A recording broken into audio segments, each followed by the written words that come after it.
I'd happen to think that love is one of the most construed and meddled with terms in philosophy.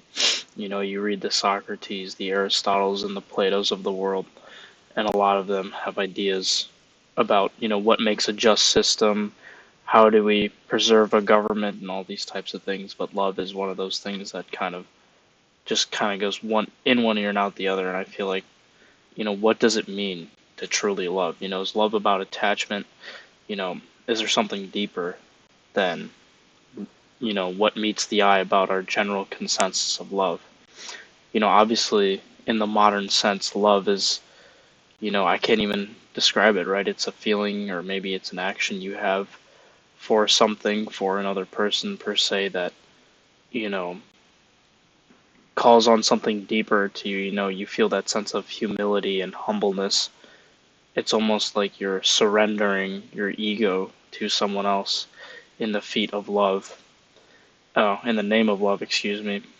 And a lot of people can't really answer my question about what is love, but instead of asking around, I'm going to venture to look into my spiritual literature, the Bhagavad Gita, because I am a Hindu, and I think I'm going to take a stab at it and answer that for you.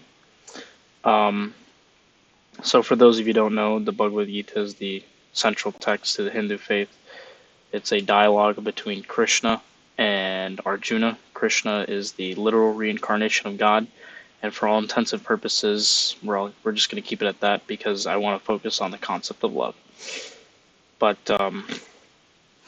I would talk about the first thing is the idea of love is not an action, it's not a feeling, it's a devotion.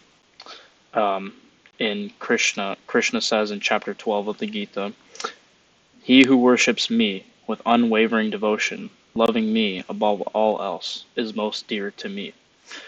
And obviously, this is very easy to interpret it at face value. A lot of religions, Christ has said a lot of things, putting God above everything.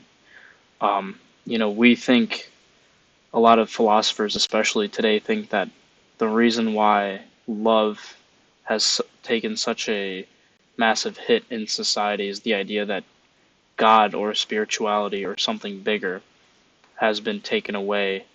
Back in the day, we used to fall on the concept of God, and when we were down, when we had nowhere to go, when there was nothing for us to do, no answers, we would look into our holy books and establish our connection with God. Obviously, not a lot of people are practicing their religion, and it's not a big deal. But, when you have nowhere to go, you generally put that on someone else, your significant person. And just like you, they have, their own feelings, emotions, and whatnot. So what this metaphor means is he who worships me with unwavering devotion, loving me above all else, is most dear to me. You can kind of relate that to, the arbitrary version of love that I want to talk about in this video is loving someone else, right? It's almost the idea, I see it as a river, merging into the ocean. Um, when you are in a relationship with anything, your craft, a person, your career, you put it above all else. You put that specific thing or that person above all else to where any service that seems as worked at face value feels like play. I mean, I have such a hobby for graphic design. I love, tinkering around in Photoshop. That I love it. I can say I love it because, every time I work on Photoshop and look at Photoshop and do different creative projects, the time doesn't feel arbitrary. Time goes on very quickly. I think you can apply that to, a significant other. Obviously, if you don't see as, putting your significant other above all else, putting, the idea of their happiness, their well-being above all else, and you are willing to do anything, and, you don't see the burden, you don't see the time constraint, that to me is love. And that bridges me on to the next part of this video where I talk about love as equality and compassion. So one of my favorite verses is in chapter 5, verse 18. Krishna goes, "The wise see the same in a priest, a cow, an elephant, a dog, and a dog eater." So basically, this is obviously very, you can take it at face value, but there's also something deeper, right? The idea that what we call the universal love, that you can recognize unity in the existence of societal and physical distinctions. What that basically means is, um, you know, unconditional love. You know, people say that there's love and there's unconditional love, but I happen to be of the belief that love has to be unconditional. There is no conditional love. Um, to say something as, I love my mother or my father or my brother or whoever, it's something unconditional. There's no taking it away, right? Because then what is love? That's what we call lust, right? That, my life won't be complete until I achieve X thing, right? Um, for example, people who are very obsessed with the idea of getting a promotion in a job or closing out a deal or, making X amount of dollars. We see those things as lust in the sense where you feel like your life isn't complete without, you know, that person or that thing. And once you achieve it, you're on to the next. What's bigger, what's better, what's brighter, what's shinier. But love is something different, right? It's unconditional. You have a feeling, 24/7, 365, that no matter what I'm feeling, no matter how I'm doing, you know, it won't make me complete, but it will sure as hell enhance me every time I'm with it.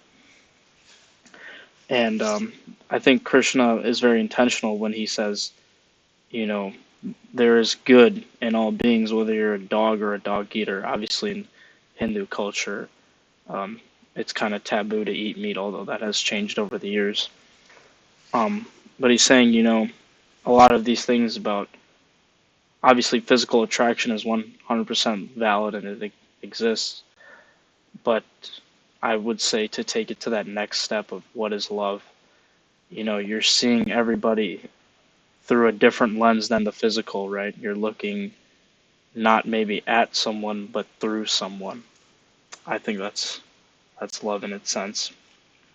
And this is like the last little big topic I'll hit on is the idea of detachment with love.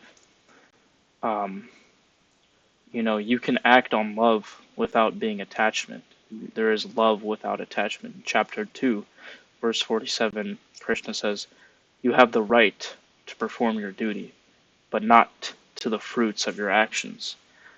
Right? So applying that to love, loving is not for a possession or a control, but for the joy of giving and definitely being in that present moment. Um, I just will go back to the idea of loving someone else, right?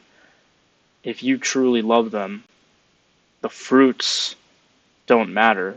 The consequences, the things you receive back or hoping to receive back don't matter in the grand scheme because it is something of a devotional service unconditionally, compassionately.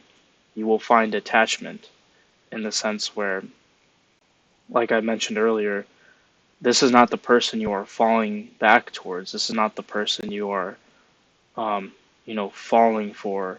Rather, it's the person you're lifting up.